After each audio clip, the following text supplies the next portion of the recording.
Hey guys, in this video we look about a famous Jain monument known as Dilwara Temples which is located in India.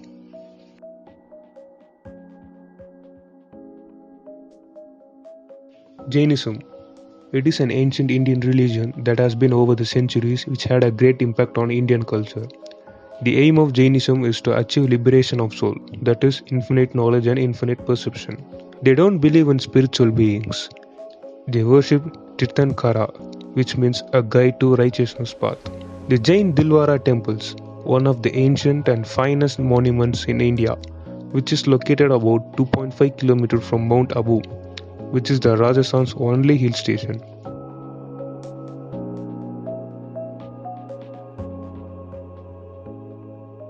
It was built by Vimala Shah, the minister of Solanki ruler of Gujarat during Chalukya dynasty in between 11th and 13th century.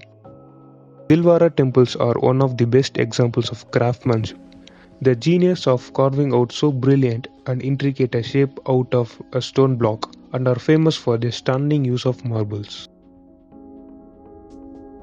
This temple was built using Nagara style of architecture, which usually have a beehive-shaped curvilinear central tower. This style is usually found in northern part of India. This is a temple complex with 4 big temples and 1 small temple, each one built during different time, having its own unique identity. Vimal Vasahi, Luna Vasahi, Pithar, Katar Vasahi, and Mahavir Swami, which are the sacred pilgrimage place for the Jains. They usually follow their principles of Jainism when constructing temples also. The principles include Ahimsa, which means non-violence, Aparigraha, which means non-attachment, Satya, which means non-lying, Asteya, which means non-stealing, and finally Brahmacharya.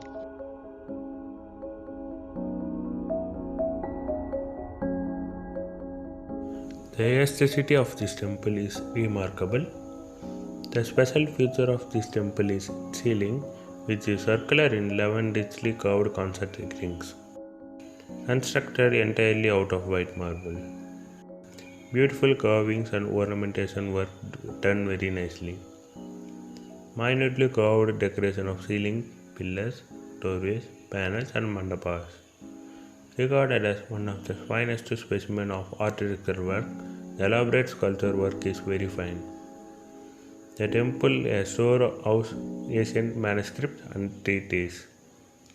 However, there is a lack of totality in this temple, as each temple was added one after another with an interval of a century.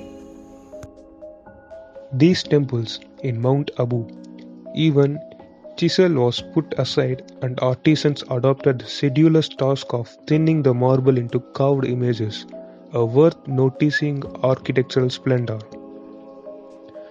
The richly carved corridors, pillars, arches, and mandapas or porticos of the temple are simply amazing. The ceiling featured engraved designs of lotus buds, petals, flowers, and scenes from Jain and Hindu mythology. The temple's layout was based on Solanki architecture. This type of architecture is mostly flourished in the regions of Gujarat and Rajasthan. The essential part of Solanki architecture is having a closed hall and a porch that is connected both internally and externally, and mainly aligned on the east-west direction. A detached peristyle hall is added in large temples in same axis, which is often preceded by ornamental arched entrance.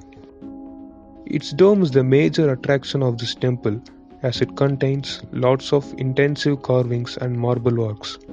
Even jali work can be seen in some of these places, which are perforated stone, usually with an ornamental pattern constructed through the use of geometry, and also contains consecutive niches. It has Nauchauki, which is a collection of 9 rectangular ceilings, each one containing a beautiful carvings of different designs supported on ornate pillars.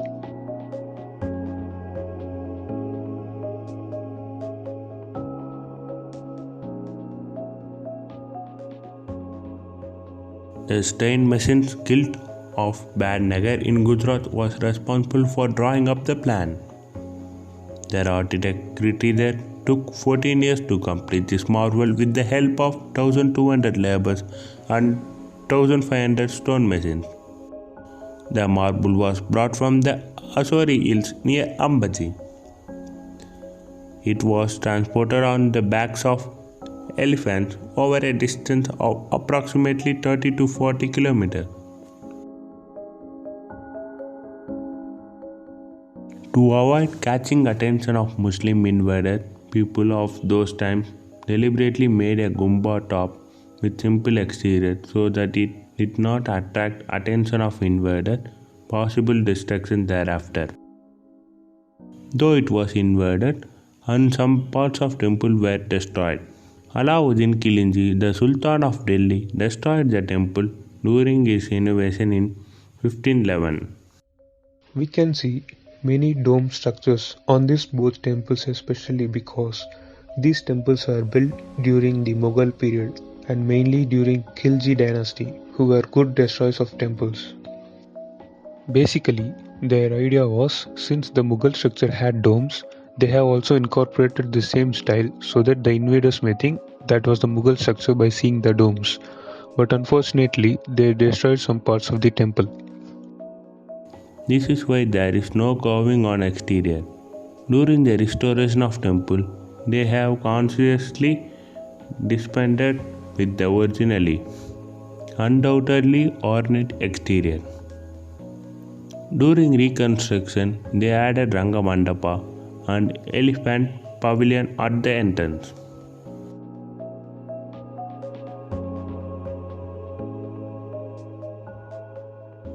Access.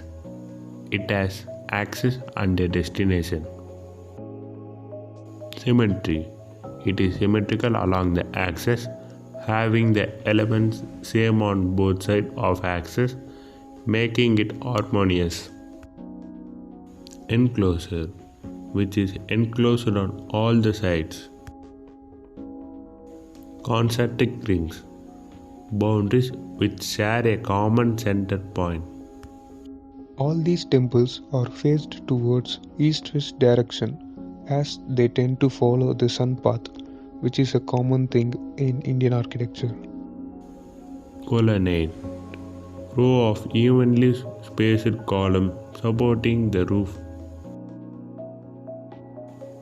Sanctum, a cella where a deity is placed. Vestibule. It is also known as Antrala in Indian architecture, which is a small foyer between Garbhagriha and Mandapa.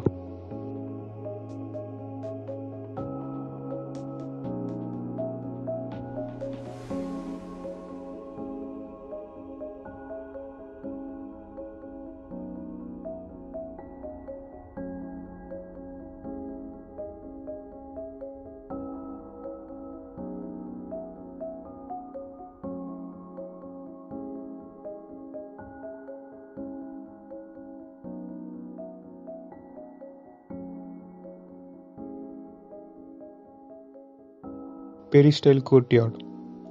It's an open space surrounded by pillars.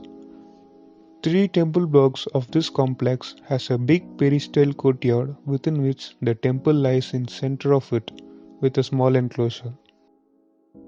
Initially, the temples were mainly carved out of rock faces and the use of bricks was almost negligible. In later years, Jains started to build temple cities on the hills based on their concept known as mountains of immortality.